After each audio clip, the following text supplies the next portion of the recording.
Hello, everybody, and welcome back to the Galactic Armory. My name is Aaron. You're in for a double feature today. I have two of the interns that we hired over the summer. Each of them worked on a custom helmet of their own choosing and their own design. And today we're going to talk with both of them about their experience making it, how they like the internship, and anything else that they want to talk about. With me here first, I have Scott. Hey, everyone. So Scott comes to us from the great state of Kansas, right? Yeah. Yeah, tell us about yourself a little bit. Yeah, so I'm from Shawnee, Kansas, but I'm studying at the University of Kansas in Lawrence, studying mechanical engineering, and I'll be a senior this next year. You drove here from Kansas and got the job and everything, and we put you to work right away. Like, we had you first day, I think, take apart like 10 or 20 CR10 printers, kind of disassemble them for retirement, and you worked through it like a champ. But then we got you started out on a whole lot of props. You've worked on some Ahsoka swords for us. You are currently working on like the ARC 170 helmet, some weapons, like you're doing the Halo 3 assault rifle. What else did you do? You worked on the battle rifle, the shotgun, the M45 shotgun for us for our ODST kits. Scott's been a great help throughout the shop, but today we're here to talk about your helmet. Give us an overhead view of the inspiration you took for your helmet and kind of what your helmet is. Yeah, so first off, I just really love just the standard animated style of the Phase 2 clone helmets. I think it's probably my favorite just generic helmet. I really love all the accessories that Cody gets with his He is helmets, very pimped out helmet for sure. Yeah, so the color scheme is from my University of Kansas. And I tried not to go too overboard with it because I didn't want it to look like it couldn't live in the universe. Yeah, that's a good idea. You know, it's very Kansas inspired, but could definitely just be a clone Legion. Yeah, and so I'm also a competitive swimmer, and so on the sun visor I have just like these designed for swimming buoys that separate lane lines, and that's just kind of inspiration from that. It's a very cool shape. We don't really see anything like that in Star Wars, but I think it fits right into the universe, and it looks to me like it's some kind of barbed wire or something like that, but yeah. Having it be swim lane lines, I think works really well for you as a swimmer and kind of is a nice personal touch. Yeah, it definitely added that kind of personal feel to it rather than just kind of copying generic lines from Cody. So let's talk about the build a little bit. Now, you started out with a raw 3D print, right? And had to smooth it all out, get it ready for painting, and I gotta say, you did an amazing job at it. One day I came into the shop and I actually thought you had pulled aside one of the casted helmets. It's just how smooth it all looked. The sanding go okay for you? Yeah, it's pretty standard process. Just, filler primer and Bondo until you get to that perfection. Yeah, so just kind of had to be patient with like kind of the underside where the printer and the supports kind of break away, but everything else went really well, really smooth. Some of the lines went away very easily. It was a really good print to start, so that really helped. Well, good. Like I said, the smoothing went absolutely amazing. Let's talk about the painting. And what kind of paint colors did you use specifically, if you remember? Yeah, so I used only Rust-Oleum. So the base white is just the flat white primer, pretty standard. And then the two blues, I wanted to have slightly different blues in there just to kind of help give it a little depth. Because I know Commander Vaughn, he has two oranges with his helmet. Right. And so the darker blue is like a navy, I forget the name of the color, but the lighter blue was actually gloss, which I was hesitant to use at first because I wanted to have all the colors have the same like base. Like texture or color surface. Yeah, but after the final matte clear coat, they all came together very well. The red is as close to crimson as I could get, because that's one of KU's colors. Yep. But it was like kind of a nice darker red to start rather than like very bright, so it kind of helped tone down the brighter blue as well. Yeah, for sure. I think the blue is a brilliant blue, Rust-Oleum brilliant blue. Yeah, I think that's correct. And I think the darker blue might be a Nantucket blue. Yeah. All right, okay. Yeah. The red, I have no idea what that could be. Maybe a claret satin or something like that. But I think the paint choices, they all fit very well together. You can definitely, we live in Iowa, so Kansas isn't too far. I can definitely see that this is a Kansas-inspired helmet just by the color choice alone. I am glad you didn't try and put like the Jayhawk beak in there or something, like throw in a dash of the yellow or marigold.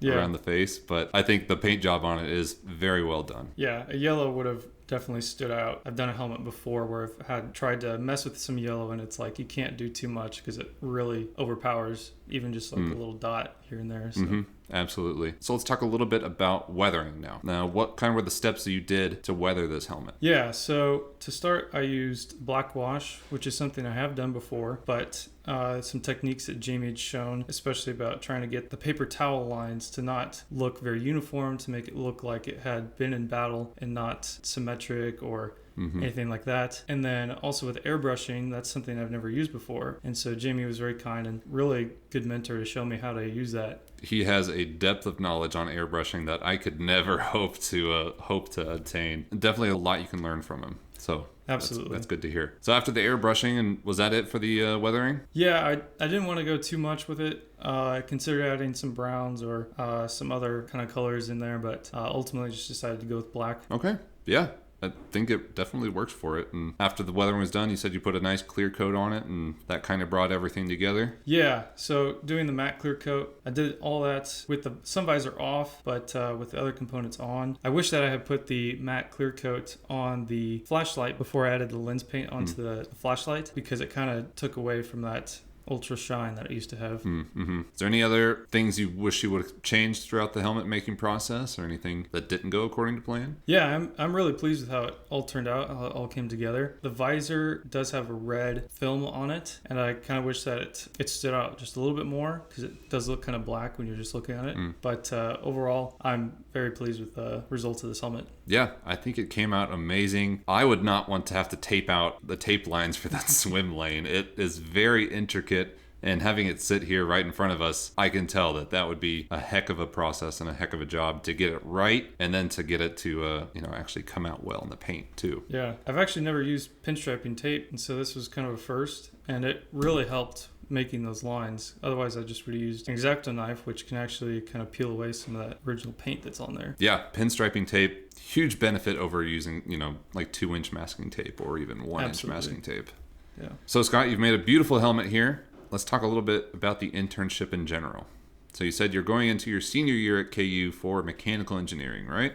Yes. So overall, what would you say are the most important things that you've learned here for your prop making future and for your career even? Yeah, so although I'm studying mechanical engineering, this is the kind of stuff that I want to be doing. There's always so many things that you can add to your helmets, to your cosplays, to your props, whatever, that can make it just that more real. And from the things that I've done before, my props have come out satisfactory, but this is taking it to a whole nother level with Galactic Armory, just this internship and all the things that I've learned here. But yeah, I mean, I have made a Mandalorian cosplay. That's right. Yeah, I did use pretty standard, just Rust-Oleum, like mirror finish. So it's not quite the best finish, but one thing I'm very proud of that is I added a flamethrower. Yeah, I saw that was one of the major things I looked at when you submitted your portfolio. It was like an actual flamethrower with your suit of Mandalorian armor. It looked amazing. Being a mechanical engineering student, you had the bones of it all there. It was all great. You were doing things that Jamie and I had never even thought of doing. You worked on a BB-8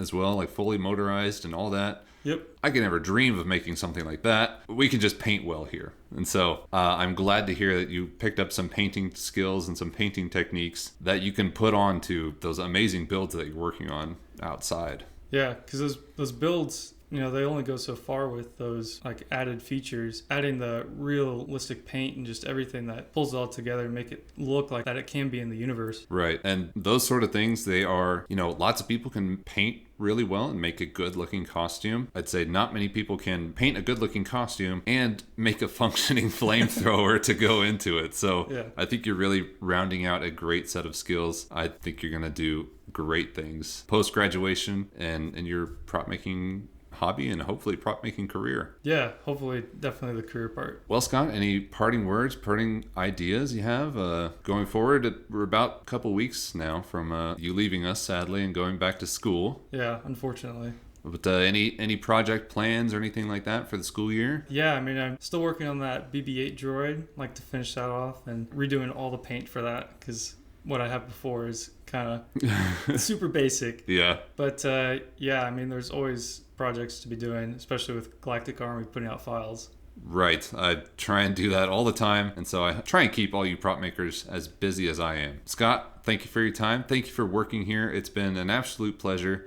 You've done such great work for us. And I forgot to mention, worked on the lightsabers for us. You programmed and got those boards all set up with, much better fonts and a whole lot better experience, in my opinion. To wrap it up, what is the fate of this helmet? What are you going to do with it? Well, I would love to wear it to some of the games at KU, but I'm worried about the antennas and all that. So I think it'll be a really nice display piece in my house. It's pretty KU themed and Star Wars themed, so it kind of brings together those worlds. I think that's a great fate for this helmet. I would be worried about it too, especially in something like the student section of a game like that. Oh yeah. But Scott, thank you for your time. I hope you enjoyed working here. Highly recommend for anyone who's considering it next year. Yeah, we'll definitely do something like this again next year. I don't know what it'll look like, if it'll be like this experience at all, but time will tell. And now let's bring in the second intern, Andrew, who worked on a little bit of a different helmet. Andrew, nice to have you here. How are you? I'm great. How are you doing? I'm good to be here. I'm doing fantastic. So tell us a little bit about yourself, about your prop making history, and a little bit about what you did here at the Galactic Armory. So prop making has always been like a side hobby for me. My primary thing to do is like film and being on film. So like managing props or set designing sets or building sets or handing props to actors. It's never really about building it. So you worked in prop making in more of a kind of official capacity, working on actual sets and with studios. So it would be more like other studios, other companies, they would provide the props. They would bring the stuff to set, and I would kind of just be responsible for taking those props provided and putting them where they needed to be or giving them to who needed what at the time. It was never really about me fabricating or making them. So I couldn't really put my skills that I've learned on the side to their use and, make something that the company or the production would need. It would always be sourced out to another entity. It would never be like me doing it for them. Well, we definitely made a lot of props while you were here. What were some of your favorites that you worked on that's not this helmet? So one of my favorite props that we worked on is actually the visor bucks for the ODST helmets. Those are a blast because mold making is something that I enjoy a lot doing, and doing it here, I felt very much at home, and doing it from scratch to an actual finished visor that fits right in the helmet is just something very satisfying to accomplish. Yeah, we absolutely love it. Jamie just finished up a rookie ODST helmet that we're going to be auctioning away as part of the 405th charity auction. But as part of that, you made the visor bucks that we pull our visors over. They start with a raw 3D print. You had to smooth it out up to like super high grit to get it perfectly smooth. And then, we want these bucks to last a while, so we cast them in resin.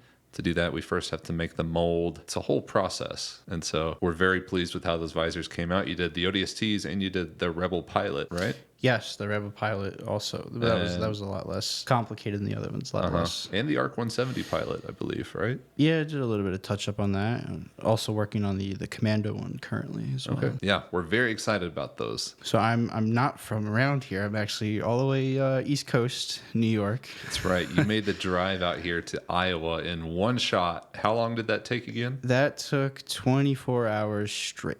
That is nonstop. That is absolutely nuts. I don't think I could physically do that. It was the first, but it was definitely something to remember. Yeah. Definitely learned a lot. And you've been here for, 3 months have just flown by, honestly. Yeah, definitely. Closed my eyes, blinked once. You've done a lot for us. You helped us source all this new audio equipment. You're kind of the background photographer for a lot of things, even some little bit of videography. Some behind the scenes content. Yeah. So very excited about that. But let's talk about this helmet that we're working on today. What is it? Commander Gree, the only Phase 2 appearance of Commander Gree from Revenge of the Sith. Mm-hmm. It's a very interesting helmet. You only see it on screen for probably 5 seconds. 30 seconds max. Part of that is him getting his head cut off. Yeah. But what made you want to pick this helmet to work on? It's just been one of those helmets that, I saw as a kid and it's like, oh, that's so cool. It's so different. It's, unique. The green camo mixed with the you just don't see it on anybody else. Mm-hmm. So, I've always wanted to attempt to do it, but it's like, there's so much going on. There's a lot of steps. It just seemed too complicated. If I was going to do it, I wanted to do it right and do it like the best way I possibly can. So it just felt natural to do it at Galactic Armory and, just have this outstanding helmet, this finished product of a helmet. Yeah, you absolutely knocked it out of the park. This came from a raw 3D print. Mm-hmm. You smoothed it out to an amazing finish. You kind of have to for the chrome that's going to go on this helmet. Yeah, the Alumiluster, which Right. We had some of that extra on hand. We'll talk more about that. But smoothing out the helmet, do you remember what grit of sandpaper you got to? Yes, I went all the way up to 1500. 1500 grit, very nice. And painting the helmet was probably a bit of a challenge, right? The camouflage can be very hard to get right and to replicate with rattle cans. Right, yes. Tell us about how you did that. I spent numerous trials and attempts at finding the right aerosol can to use until I got suggestions from Jamie to do a base coat and then, start hand painting it on with just acrylic paints right from a sponge. So I did like a little dabbing with sponge technique and kind of just started with the darks and worked my way up to the lights. That's very cool. Using all sorts of different shades of green, I imagine. Yep, went from greens and then from there hit the tans and then did a little bit of touch up with black acrylic here and there. Okay, so you got the whole base helmet painted with your camouflage. Mm-hmm. Now we get to work with some Alumiluster. We had some on hand that we're going to let you use. Very excited to use it. It's going to be going over this black area on your helmet, right?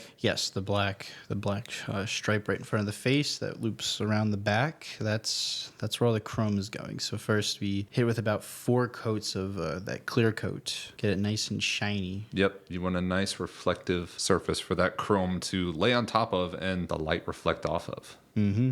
And then I let that sit for about 2 days or so until it's completely dry. You got to be extra sure that gloss hardens. Otherwise, it will start to droop and will react with the paint not well. What are you doing here with this polish? So this is to buff out all the fingerprints and scratches, micro scratches that might have came onto it or when I was picking it up and moving it, just to get that off and create a nice, smooth, unified surface for the Alumiluster to go right on top of. And did that work well? I've never tried buffing out. It surprisingly did, and from there I used it on a lot of the other projects, like the visor bucks. I would buff them out right before I put the silicone on. Okay, very nice. Might have to try that. Once the helmet was all buffed, you got to use the Alumiluster. How was it? That was terrifying at first, because if I messed up, it was basically back from zero. Mm-hmm. So I had to be very careful in the beginning, and then once I kind of got the whole technique down, where and how fast I wanted to spray the paint out, it was pretty much a breeze from there. The key is to just go nice and slow.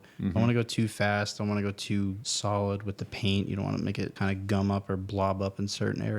Right. Did you do this all in one pass, or did you wait between any coats? So I would do the first layer, nice soft brush. You can kind of see some of the black underneath it, and then I would go back for a second pass, which would be your heavier coat. Okay. And then from there, I would kind of build it up 2 more times on a third and fourth layer, just to and get you just did those boom, boom, boom, boom. Right there really was no drying time in between, I'd say. Okay. What did you do with it when you put on the last coat? Did you just wait for it to dry, or did you go straight to the polish? So I put the last coat on, the 4th coat, gave it a quick inspection just to see if, I missed any spots. There are any lighter spots, darker spots. And then from there, just, put it in a nice secure area, let it sit for about 2-3 days until it was fully dried. Then hit it with a microfiber to kind of brush off, buff out all the, dust that didn't exactly stick onto the helmet. I'll tell you what, it looks amazing on camera and off. I imagine peeling off all that tape was very precise and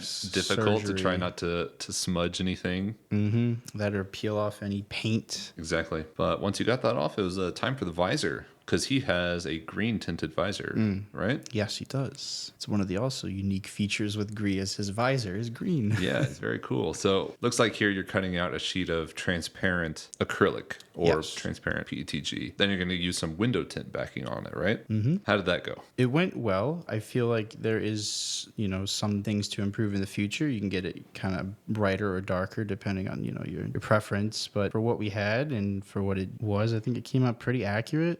The clear definitely helps rather than having the regular black Hobart visors. So having the green window tint on top or underneath the Hobart is, you obviously wouldn't be able to see it as vibrant or as bright. Right. So having having that clear definitely like makes it pop and show more. And there are like different sides of window tint. So sometimes the sticky side is the color side, and sometimes it's the back side. You kind of got to try and think of that while you're making the helmet. Was there anything while you were working on this helmet that you wish you would have changed or done differently? Yes. So I would have gone back and not have done as much overspill or painting kind of around where the areas that needed to be painted. So for instance, the front indentations where the camouflages, I kind of had a little bit of spillage or paint kind of seeping out of that indented area just to make sure, that I didn't miss any spots. But it turns out that Alumiluster doesn't like anything that's not a black base coat. So if it's, like a white, it won't show that bright metallic look. So it's important to have everything where the Alumiluster is going to have that all black primed so that you don't have any like kind of bright or darker spots. Everything's got to be uniformed when that goes on. Right. It was a complicated paint or tape job. Yes. And yes. you can't get everything right despite the best efforts, but you went for an all-out kind of helmet. Like this has a lot of challenging aspects to it. Both the Alumiluster, camouflage, tinted visor. This one has them all. Yes, a lot of research and screenshots, pausing the film, everything. It's just like there's a lot of things that I didn't even know were on the helmet until I actually stopped and looked at it. Yeah, like it has those little back stripes. Yes, like the black stripes on the back side. Instead of on the front. I didn't notice that at all. His top dorsal is white. I always thought like the whole white was gray, but apparently it's all white. For I think like 2 weeks, every time I would look over, I just see you like staring at this like Kashyyyk trooper, like the Order 66 scene. It was like you looked at the same 10 seconds of footage for probably 2 weeks. I would have been dreaming about it at that point. It was like that, yeah. Where I just could not watch Revenge of the Sith as I did like a year ago. It's just now those 10 seconds come on and you're just like getting flashbacks. Yep. So Andrew, unfortunately, the internship is coming to a close. How did you feel the internship went overall? Everything I've learned is just invaluable to my prop making skills in the future, whether it's on a film or, commissions or just stuff I want to do for my own personal collection. Any idea what that looks like? What's next in store for you? Definitely going to make some more helmets. Probably going to go for some life size or maybe even a full suit of Commander Green armor now. Oh, dude, that'd be nuts. Yep. I'm going to get a suit so I can start going to these conventions as well. Maybe join the 501st. Yeah, that'd be a lot of fun. And there are not many Grees, I will tell you that. Yeah. So you would be one of the few. Ones that stand out. Yep. Well, Andrew, it's been an absolute pleasure having you here. It's been like we talked about, the summer just absolutely flew by. We worked on so many exciting things together. I think the internship as a whole just went really well. Yeah, I very much appreciate the opportunity that you've given me here and letting me, be in my element and shine. Yeah, and do absolutely. All this work for you. Absolutely. It was a lot of fun. And you get to take this amazing looking Gree helmet back home with you, back home to New York. Are you going to make the return trip in one go? No, we're gonna split it up into two, stop in Chicago, explore there for a little bit, and then next day head home to New York. That's probably smart. Well, everybody, thank you for watching this double feature of both of our internships, Scott and Andrew, shining in their element, making their own custom pieces that they'll get to take home. We are going to be doing this internship program every summer, or at least we're going to try to. So next, probably April or March, look out for a post announcing the openings for internships. We love the program so far. We feel like it was a huge success, and we're very excited to teach other people the art of prop making. So again, thank you all for watching, and I hope to see you all in the next video.